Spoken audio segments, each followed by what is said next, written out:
Determine the left-sided limit and the right-sided limit and the two-sided limit as x approaches negative 3 of x squared minus 2x plus 2 divided by 3 minus 5x minus 2x squared.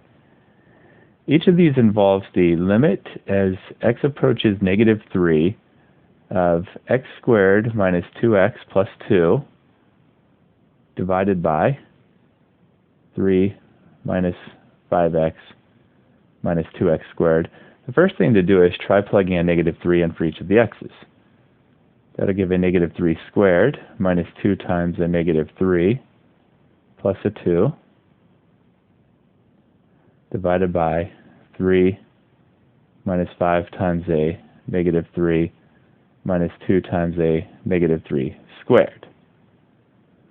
Negative 3 squared is a 9, a minus 2 times a minus 3 is a plus 6 plus 2 divided by a 3, a negative 5 times a negative 3 is a positive 15, minus 2 times a negative 3 squared is a 9.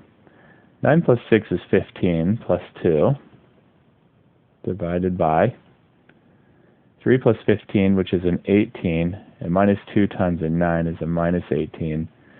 In the numerator, 15 plus 2 is 17. In the denominator, 18 minus 18 is a 0. That 0 in the denominator isn't actually a 0, because x is only approaching negative 3 here. It's not actually reaching negative 3.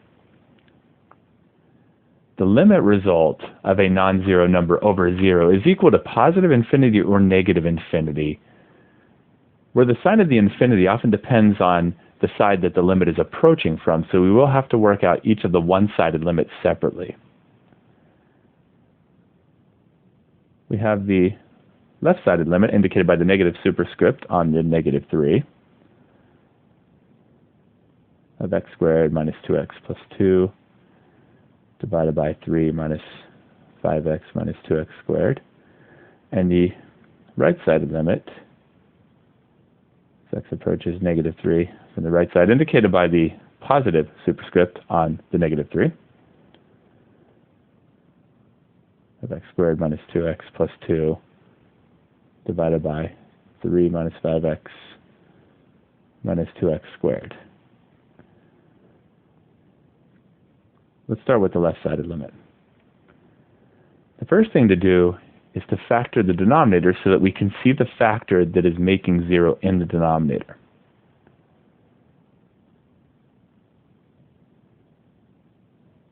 The numerator can be left as is. We want to factor the trinomial quadratic that's in the denominator. Since the x squared term has a negative coefficient, it's negative 2x squared, it'll be best to start by factoring a negative out. So that it becomes a positive 2x squared, I will write that term first. A positive 5x, I will write that term second, and then a negative 3, I will write that term third. That'll make it a little easier to see how to trinomial factor it. So leaving the numerator as is, we have a negative, and then it's a 2x squared, so it'll factor into it 2x and an x. And we need two numbers that multiply to be a negative 3, but add to be a positive 5 after one of them is multiplied by a 2. The 3 will be a 3 and a 1, and it looks like maybe the 3 here and the 1 here, because that would give a 6x and a 1x. And those can be combined to be a positive 5 if the 6 is positive and the 1 is negative. That means this will be a positive to make positive 6. That'll be a minus to make a minus 1. It's now fully factored. Here's the factor that's making 0 in the denominator as x approaches negative 3. We can analyze that a little bit closer. We're to the left side of negative 3 here, which means more negative than negative 3, like negative 3.01. If that's plugged in for x in the x plus 3 factor, negative 3.01 plus 3, that will be a negative number. It's approaching the negative 3, so x plus 3 will approach to a 0, but it will be a negative number the entire time. So we can replace the x plus 3 with a negative 0. the negative 3 can then be placed in all other x's in the expression. So this is going to equal to a negative 3 squared, a minus 2 times a negative 3, plus 2. Just plug a negative 3 in for all other x's. And then a negative of 2 times negative 3 minus 1. And then the x plus 3 will be replaced with a negative 0. In the numerator, negative 3 squared is 9. A minus 2 times a minus 3 is a positive 6, plus 2, divided by a negative of 2 times negative 3, which is a negative 6, and then minus 1, all that times a negative 0. 9 plus 6 is a 15, plus 2, divided by a negative of a negative 7, and then times a negative 0. 15 plus 2 is 17. In the denominator, a negative times a negative times a negative, 3 negatives will be a negative, and then a 7 times a 0 is a 0. The numerator, being a 17, is a positive 17. Positive divided by negative will be a negative. A non-zero over 0 will be an infinity. And there's the result of the left-sided limit. The right-sided limit will be worked out in a similar fashion. It begins by the exact same process of factoring, leaving the numerator alone. Factor a negative out of the denominator.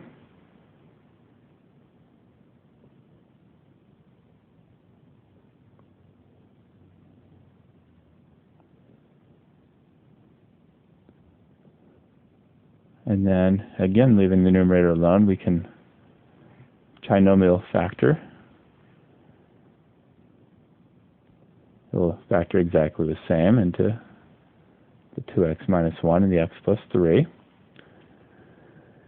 This is the right-sided limit. The right side of negative 3 is less negative than negative 3, like negative 2.99. If that's plugged in for the factor that's making 0 in the denominator, negative 2.99 plus 3, that's a positive number.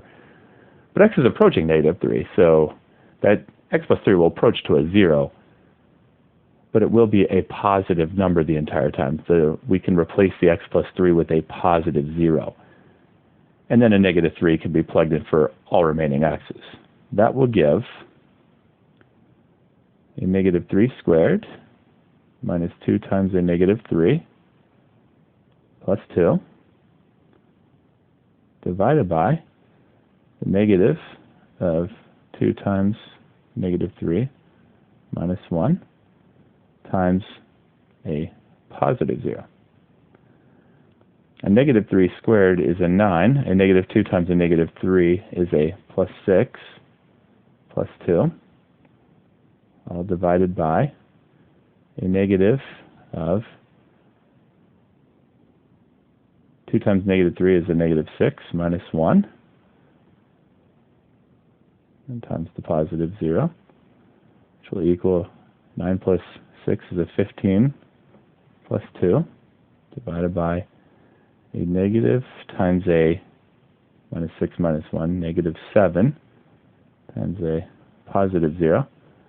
15 plus 2 is 17, divided by a negative times a negative 7 is a positive 7, times a positive is a positive, and 7 times 0 is a 0, so that becomes a positive 0. The numerator is a 17, it's therefore a positive 17. A positive over a positive is a positive, a non-zero over 0 is an infinity, and there is the result of the right-sided limit. The two-sided limit depends on the results of the one-sided limits. They do not match each other, so the two-sided limit up here will be does not exist. And there's the results of the three different limits.